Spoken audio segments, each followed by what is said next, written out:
Hello दोस्तों, स्वागत है आप सबका आपकी अपनी YouTube channel free education by P K Mehta में। और आज की इस वीडियो में हम बात करने वाले हैं जीन पियाजे, कोहलबर्स्ट और वाइगोत्स्की के बारे में। ठीक है, एक ही वीडियो में आप लोगों को टोटल जीन पियाजे के बारे में, कोहलबर्स्ट के बारे में और वाइगोत्स्की के बारे में आप लोगों को निचोड़ में देने वाला हूँ। सबसे पहले हम बात करते हैं जीन पियाजे के बारे में। जीन पियाजे कौन थे? जीन पियाजे जो थे वो एक स्विट्जरलैंड के वैज्ञानिक थे, मनोवैज्ञानिक थे। कहाँ करने वाले? स्विट्जरलैंड के, जिनका जन्म हुआ था 1896 में और मृत्यु 1980 में। ठीक है, जीन पियाजे 1896 टू 1980 स्विट्जरलैंड के वैज्ञानिक थे, मनोवैज्ञानिक थे। सेकेंड बात करेंगे लोग, ये संज्ञानात्मक विकास यानी कॉग्निटिव डेवलपमेंट थ्योरी दिए हुए थे।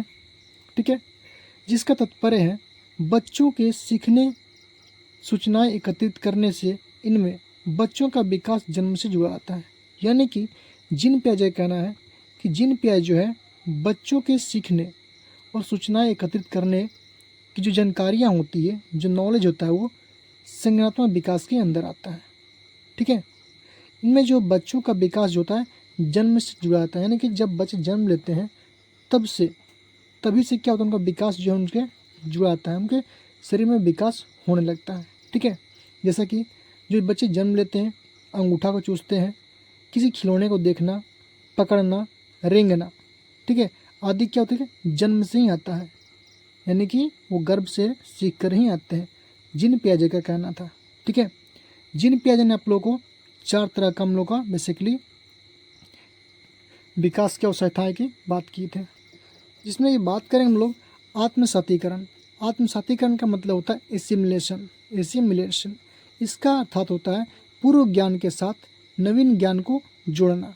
पूर्व ज्ञान के साथ नवीन ज्ञान को जोड़ने की प्रक्रिया को हम लोग क्या आत्मसातीकरण कहते हैं। इसमें क्या कहता है हम लोग का, कोई भी बच्चा जो होता है हम लोग का, वो अपने पूर्व ज्ञान, यहाँ बात करें हम लोग पूर्व ज्ञान की। पूर्व ज्ञान का मतलब होता है जब बच्चे छोटे रहते हैं तो उनको जो किसी भी वस्तु के बारे में जो जानकारियाँ प्राप्त होती है, ठीक है, उसे बोलते हैं हम लोग पूर्व ज्ञान। लेकिन जैसे जैसे बच्चा क्या होता है बड़ा होता है तो वो जानकारी क्या होती है हम लोग को, जैसे किताब पढ़ लिया, फिर किसी सुन लिया या फिर देख लिया, उसके बारे में जानकारी क्या होती है बदलती है। ठीक है, उसको बोलते हैं नवीन ज्ञान। ठीक है, तो पूर्व ज्ञान के साथ नवीन ज्ञान की जोड़ने की प्रक्रिया को बोलते हैं हम लोग क्या, आत्मसातीकरण की एसिमिलेशन बोलते हैं। ठीक है, सेकेंड है आपका समायोजन, इसको बोलते हैं हम लोग क्या एडजस्टमेंट बोलते हैं। इसमें क्या होता है पुराना स्कीमा अर्थात ज्ञान में परिवर्तन करना। बात करेंगे हम लोग जब बालक अपने पुराना स्कीमा, जब ज्ञान में परिवर्तन करना प्रारंभ कर देता है, वो उस प्रक्रिया को बोलते हैं समायोजन, यानी कि एडजस्टमेंट कहते हैं हम लोग। ठीक है, चलिए थर्ड है आपका विकेंद्रन। विकेंद्र का मतलब होता है डिसेंट्रलाइजेशन, मतलब कि किसी वस्तु या विषय को बारे में सोचना, विषय के बारे में सोचना। ठीक है, हम बात करते हैं, मान लीजिए इसमें कि वस्तु या कोई मान लीजिए कोई तरह का प्रश्न है या फिर वस्तु है, सो आप किस तरीके से सोच सकते हैं। यानी कि 2+2 को जोड़ना होगा तो हम कैसे करेंगे, 2+2 = 4, या तो आपको पता होना चाहिए, या फिर कोई बच्चे क्या कहते हैं एक लकीर खींचते हैं या फिर उंगलियों पर जोड़ते हैं। ठीक है, इन्हें सोचते हैं कि इसको हम कैसे जोड़ेंगे, ठीक है, या फिर कैसे सॉल्व करेंगे। यानी कि किसी भी वस्तु हो या फिर विषय के बारे में सोचने की प्रक्रिया क्या बोलते हैं हम लोग, विकेंद्रीकरण बोलते हैं, यानी कि डिसेंट्रलाइजेशन कहते हैं। ठीक है, चौथे आपका संरक्षण यानी कि कंजर्वेशन। इसमें क्या होता है आपका वातावरण में परिवर्तन एवं स्थिरता दोनों के समझने की क्षमता को बोलते हैं हम लोग क्या, संरक्षण। जैसे कि मान लीजिए कोई वस्तु का रंग कैसा है, रूप कैसा है, आकार में परिवर्तन, रंग रूप आकार में परिवर्तन करने की क्षमता जो होती है हम लोग को, उसको बोलते हैं हम लोग क्या, कंजर्वेशन बोलते हैं, यानी कि संरक्षण बोलते हैं। ठीक है, किसी भी वस्तु के बारे में सोचने की क्षमता बोलिए, रंग रूप आकार समझने की क्षमता, डिफरेंस करने की क्षमता, अंतर करने की क्षमता कि दोनों में अंतर क्या, विभेदीकरण करने की क्षमता को बोलते हैं हम लोग क्या, संरक्षण बोलते हैं। ठीक है, अब बात आती है स्कीमा क्या होता है। स्कीमा एक क्या होता है, मानसिक तथा संज्ञानात्मक संक्रिया है। मानसिक तथा संज्ञानात्मक क्या है, संक्रिया। यह बात करेंगे, यह संक्रिया संबंधित एक मानसिक संरचना होती है जिसका सामान्यीकरण किया जा सकता है। मतलब कि स्कीमा के थ्रू हम लोग किसी भी वस्तु को, स्कीमा एक तरह से हम लोग मेमोरी होता है, ठीक है, मेमोरी होता है, जिसमें हम किसी भी चीज़ की जानकारियाँ जो तुम लोग का लंबे समय तक इसमें स्टोर रखते हैं, उसको बोलते हैं हम लोग क्या, स्कीमा बोलते हैं। ठीक है। जीन पियाजे जो है आपको संज्ञानात्मक विकास के कुछ अवस्थाएं दिए हुए थे। बेसिकली इन्होंने 4 अवस्थाएं दिए थे। ठीक है। क्या? नंबर पहला होता है इंद्रिय जनित गामक अवस्था, यानी इसको बोलते हैं हम लोग क्या, संवेदी प्रेरक अवस्था भी बोलते हैं, जो कि आपका 0 से लेकर के 2 वर्ष तक के बीच के होते हैं। इसमें क्या होता है, आपको बच्चे मानसिक क्रियाएं यानी कि इंद्रजनित गामक क्रियाओं के रूप में ही संपन्न होती है। बात करते हैं भूख लगना। भूख लगना, जब बच्चे को भूख लगता है वो क्या करता है, रोकर व्यक्त करता है। ठीक है, बोल कर तो नहीं करता है, रोकर बोलता है। ठीक है, वो सब क्या होता है हम लोग का, संवेदी प्रेरक अवस्था होते हैं। ठीक है। इस अवस्था में बालक क्या करता है, आँख, नाक और मुंह को नोचता है। ठीक है, या फिर कोई वस्तु को देखता है, प्रत्यक्ष देखते रहता है। कोई खिलौना उसके सामने लटका दीजिएगा तो वो क्या होगा, प्रत्यक्ष देखते रहता है। ठीक है, उसको बोलते हैं क्या, संवेदी प्रेरक अवस्था बोलते हैं। इसमें क्या होता है, हम लोग का बच्चा जो अक्सर रेंगना शुरू करता है। रेंगना, जैसे मान लीजिए कोई चादर पे उसको कुछ खिलौना रख दीजिएगा, वो खिलौने को पकड़ लेगा। तो कुछ दूरी पे कीजिएगा तो क्या करेगा, वो चादर को मोड़ मोड़ करके या रेंग कर उसके पास जाकर खिलौना को वापस ले लेगा। सब क्या है, संवेदी प्रेरक अवस्था, जो कि आपको 0 से लेकर के 2 वर्ष तक के बच्चे में होती है। सेकेंड है आपका पूर्व संक्रियात्मक अवस्था, जो कि 2 से 7 वर्ष तक के बच्चों में पाई जाती है।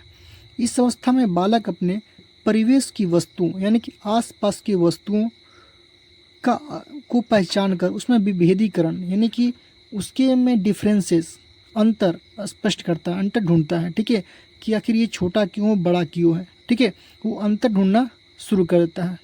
ठीक है, इस दौरान उसमें भाषा का ही विकास होता है, कुछ बोलने के लिए सीखता है।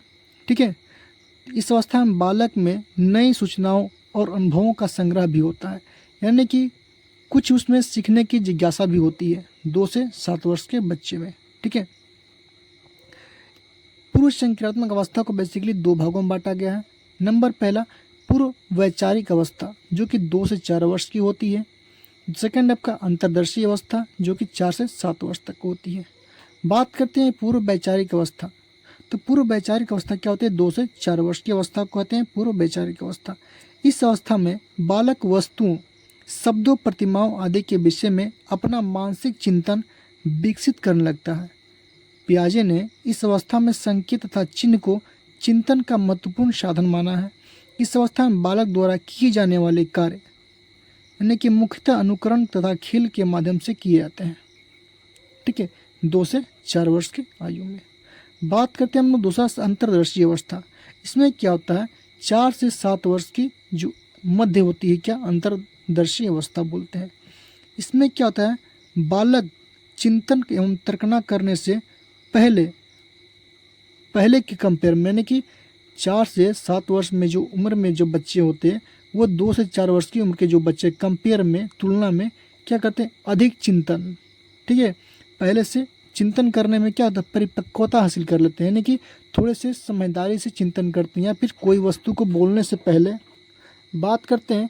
इसमें क्या होता है, बच्चे जोड़, घटा, गुना, भाग आदि सीखने लगते हैं, लेकिन पहले से थोड़ा सा अच्छे तरीके से सीखने लगते हैं। ठीक है, अंतर्दर्शी अवस्था में।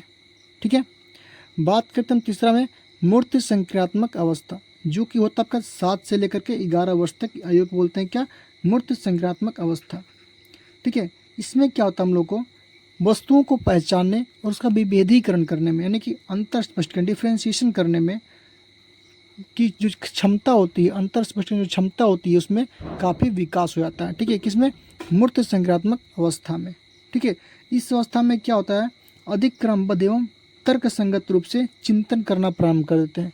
तर्क संगत का मतलब होता है यहाँ पे थोड़ी सी गहराई से चिंतन करना, सोचना, समझना। ठीक है, किसी को कुछ बोलने से पहले उसके बारे में सोचना। ठीक है, उसका परिणाम क्या होगा, बच्चे सोचना शुरू करते हैं 7 से 11 वर्ष के आयु में। नेक्स्ट स्टेप का औपचारिक, इसको बोलते हैं अमूर्त संक्रियात्मक अवस्था, जो कि होती है आपका 11 से लेकर के 55 वर्ष की आयु को बोलते हैं क्या हम लोग, औपचारिक यानी कि अमूर्त संक्रियात्मक अवस्था। इस अवस्था में क्या होता है, 11 से लेकर प्रौढ़ावस्था तक की अवस्था को इसके प्रमुख यानी कि इसके बीच रखा गया है। ठीक है, इसमें क्या होता है, बच्चे अमूर्त चिंतन करते हैं।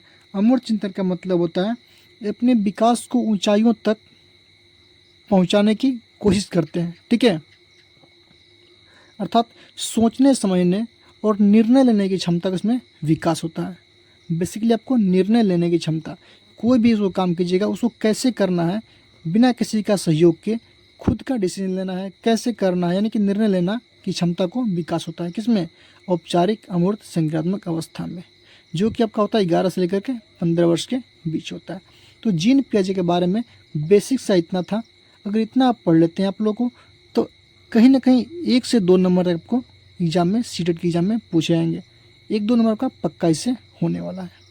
तो उम्मीद करते हैं आप लोगों को वीडियो पसंद होगा। तो प्लीज़ वीडियो को लाइक कीजिए, शेयर कीजिए और हमारे चैनल को सब्सक्राइब कीजिए। मिलते हैं हम अगले वीडियो में।